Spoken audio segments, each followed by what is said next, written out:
जाना। बेसिकली हदीस का मफ़हूम ये है कि हुज़ूर सल्लल्लाहु अलैहि वसल्लम के कौल, फ़ेल और तकरीर को हदीस कहते हैं। हुज़ूर सल्लल्लाहु अलैहि वसल्लम ने क्या बात की, आपने क्या अमल किया और आपकी तकरीर, तो इस सब को कहते हैं हदीस। हुज़ूर सल्लल्लाहु अलैहि वसल्लम की बात को, उनके कौल और फ़ेल को हदीस कहते हैं। आगे है हदीस की इक़साम। हदीस की इक़साम कौन कौन सी है? तो हदीस की 3 इक़साम है। सबसे पहले है कौली हदीस, सेकंड है फ़ेली हदीस और थर्ड है तकरीरी हदीस।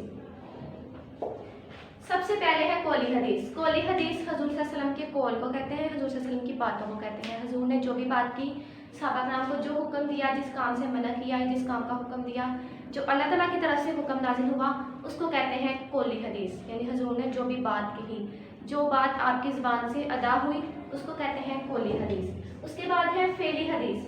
हुज़ूर सल्लल्लाहु अलैहि वसल्लम ने जो बात कही और जो अमल किया, बात कहना, समझाना और चीज़ है, लेकिन खुद उस पर अमल करना, उसको कहते हैं फ़ेल। तो हुज़ूर ने जिस काम पर अमल किया, जिस बात पर अमल किया, उसको कहते हैं फ़ेल, यानी फ़ेली हदीस। आपके काम को फ़ेली हदीस कहते हैं। यानी हदीस का मतलब ये नहीं है कि सिर्फ हम बात को ही समझें, हुज़ूर की कही हुए अल्फाज को ही हम हदीस समझें, बल्कि हदीस कहते हैं हुज़ूर सल्लल्लाहु अलैहि वसल्लम की पूरी ज़िंदगी को। आपका उठना बैठना, आपका इवन आपका खामोश रहना भी हदीस के मीनिंग में आता है। तो हदीस का जो लफ्ज़ है वो आपके एक्शन में भी आता है, ना सिर्फ ये कि आप उसको अल्फाज के मीनिंग में लें। ठीक है। उसके बाद आता है तकरीरी हदीस। तकरीरी हदीस ऐसी हदीस को कहते हैं जिसमें सहाबा कराम ने हुज़ूर के सामने कोई काम किया हो और हुज़ूर उस पर खामोश रहे हों। मतलब एक काम सहाबा कराम अपनी मर्जी से कर रहे हैं, ठीक है, हुज़ूर सल्लल्लाहु अलैहि वसल्लम ने उस पर ना उनको मना किया है और ना उनको कुछ भी नहीं कहा, मतलब खामोश रहे हैं, उसको कहते हैं तकरीरी हदीस। ठीक है, फर्क समझ में आ गया? कौली कहते हैं हुज़ूर की बात को, फ़ेली कहते हैं हुज़ूर के काम को। अब ये नहीं है कि हुज़ूर सल्लल्लाहु अलैहि वसल्लम ने इतनी ज़्यादा बातें की हैं तो काम भी सारे वही किए होंगे। काम बेशक वो हुज़ूर सल्लल्लाहु अलैहि वसल्लम बहुत सारे काम करते थे, लेकिन कुछ ऐसे काम थे जो वो अपनी ज़िंदगी में अपना लेते थे, उसको कहते हैं फ़ेली हदीस। यानी हुज़ूर ने ये काम अपनाया हुआ था। ठीक है, क्लियर है?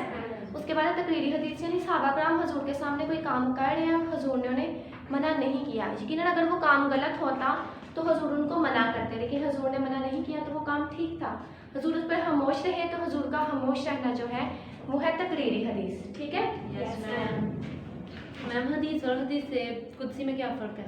जी, इसकी 4th इक़साम है हदीस कुदसी। तो हदीस कहते हैं हुज़ूर के अक़वाल, फ़ेल और तकरीर को हदीस कुदसी कहते हैं।